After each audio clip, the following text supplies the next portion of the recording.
Hello लोगोफोर दिनै मोनसे गोदान भिडिअ नोंथांमोनखौ जुर बरनाय जाबाय। नोंथाङा टेट आनजाद लिरनायनि लाहार फाहार खालामदों नामा? जुदि खालामदोंब्ला सांग्रां जा, मानोना आसामनि टेट आनजाद होगिरि बिथांमोननि सायाव दुथांफ्रा नोजोर होदों। जुदि नोंथाङाबो बेनि खैसाराव गाब्रयोब्ला लुटि जानो हागौ गोबां बिबांनि रां, आरो बेनि थाखाय नोंथांखौ फननि गेजेरजों नङाब्ला WhatsAppनि गेजेरजों कन्टेक्ट खालामनो हागौ। बिदिब्ला बेफोर गासै खोथाखौ नोंथांमोननो आबुङै फोरमायनानै होनाय जागोन। बेखायनो भिडिअखौ जागायनायनिफ्राय जोबनायसिमल' नायलांबाय थादो।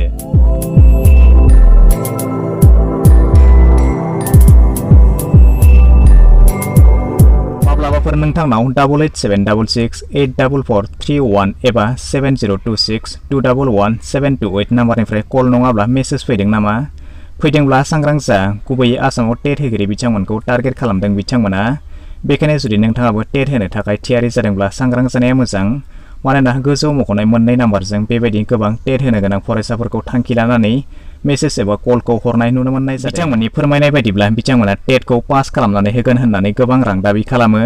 जुदि नोंथाङा लिरनाय टेट आनजादाव खम नाम्बार एबा उथ्रिसार जानायनि नम्बर मोनाखैब्ला बिथांमोना नम्बरखौ बारायनानै होगोन होननानै बुङो। बेबादिनो दासिम आसामाव गोबां टेट होनो गोनां फरायसाफोरनि मबाइलाव बे मोननै नम्बरनिफ्राय मेसेज फैनायखौ नुनो मोननाय जादों। दासिमाव आसामनि सोलोंथाइ मन्थ्रि आरो गिबि मन्थ्रि बिथांमोना बेनि सायाव आबुं नायबिजिरनाय हाबाफारिखौ खालामनाय नुनो मोननाय जादों।